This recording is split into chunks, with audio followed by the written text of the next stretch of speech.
Hey guys, this is Gene Jensen, and we're going to talk about what lures to fish on medium heavy power rods.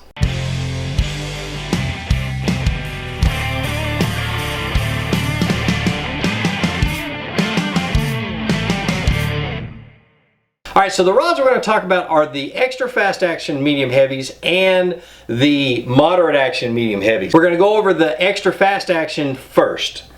Alright, so what I have here is I have a 7'5" medium heavy fast action or extra fast action rod. Not much difference between fast and extra fast in my opinion. I'm still going to fish the same lures on them. So now the first lure I pick when I'm fishing a medium heavy fast rod is a jig. This is a football jig, but any jig 3/8 of an ounce or heavier is what I'm going to throw on one, mainly because of the weight and also the cover that I'm fishing in. And jigs just catch big fish. I mean, that's all there is to it. So a jig. The next one is a Texas rig. I've got a Texas rig tied on here.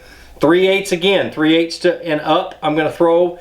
Flipping it into heavy cover, you got to be able to turn that fish fast. If you got a lot of flex on your rod, you're not able to get that fish turned and it wraps you up in the brush. That happens quite a bit when you're using something like a moderate action rod, something that's just too flimsy. Then a Carolina rig. I love to fish a Carolina rig on a extra long rod, 7'6", all the way up to now they have 8 and beyond, but I don't have any of those. But 7'6" is my favorite one. Biggest thing is that you've got a longer leader a lot of time, and you've got to be able to get that rod to load up and take a nice big lobbing cast to get it out there. Plus, when you get bit, you've got to be able to take up a lot of line on that hook set. So you're going to point the rod towards the fish and sweep it all the way back to the side. And the longer rod is just so much better for both long cast and better hook sets on the Carolina rig. All right, so the next thing is going to be small swim baits like the 6-inch bull shad, maybe the Sebile Magic Swimmer, the larger ones, things like that. Anything that's like 3/4 of an ounce and heavier, that's what I'm going with, especially if they've got bigger hooks, for the same reason as the next thing we're going to talk about, which is large crankbaits. On a medium heavy fast rod, I'm going to throw big 10XDs and 8XDs, anything big and heavy on it, just because it performs better. That's all it boils down to. If you pick a rod that performs well with your lures, you're going to get longer cast, more accurate cast, and catch more fish because you're going to be able to land more of them. All right, so the next rod we're going to cover is going to be the medium heavy moderate rod. Now, medium heavy moderate is my deep diving crankbait rods, what I throw my 6XDs and 5XDs on.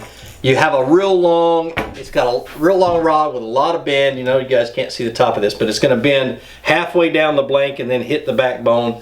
That way you can load up really good on that back cast, make really long casts so you can achieve the maximum depth with your crankbaits. All right, so the next bait that I would throw on a medium heavy rod or medium heavy moderate rod is going to be a heavy lipless.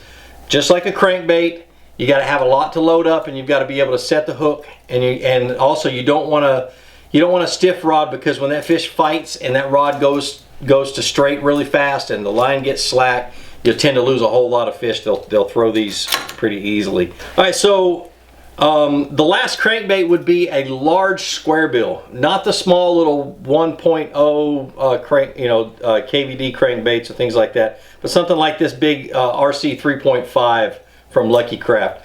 Big square bills, mainly just because they're heavy and because they've got bigger hooks, and you're bringing them through cover, and I mean, it's just I just catch more fish on a moderate action rod. Now, getting into the wire baits, this is a great spinnerbait rod, but I like a shorter rod, like a 7'2" moderate action. But a spinnerbait or even a buzzbait, anything with an open hook. I don't have one here, but a chatterbait would be great on this rod.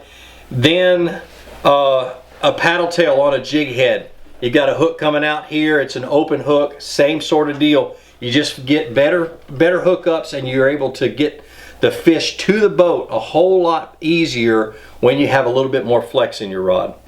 Last but not least is one that people don't normally think of. It is a light wire jig. This is a structure jig. You're throwing it out, making really long casts, fishing points with not a whole lot of cover, rocks and gravel and things like that. You get those really long casts out, and you're just slowly dragging that jig on the bottom. And the reason I say a light wire jig is because if you use one of those heavy wire jigs, you've got to have a heavier hook or heavier rod to be able to set the hook. And you tend to rip a hole in the fish's mouth, and on that really long cast, it's really difficult to get a hook set in the fish at that distance. So light wire, a little bit of flex. You don't rip a hole in the fish's mouth, so when he comes up and jumping, he doesn't throw your jig.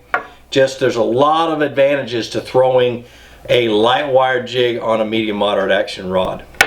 But that's my list. That's what I've got. I'm sure there's other things I'm missing. I'm sure I totally forgot a whole section of baits, but that's what I have on my list, and that's what I fish on medium heavy rods.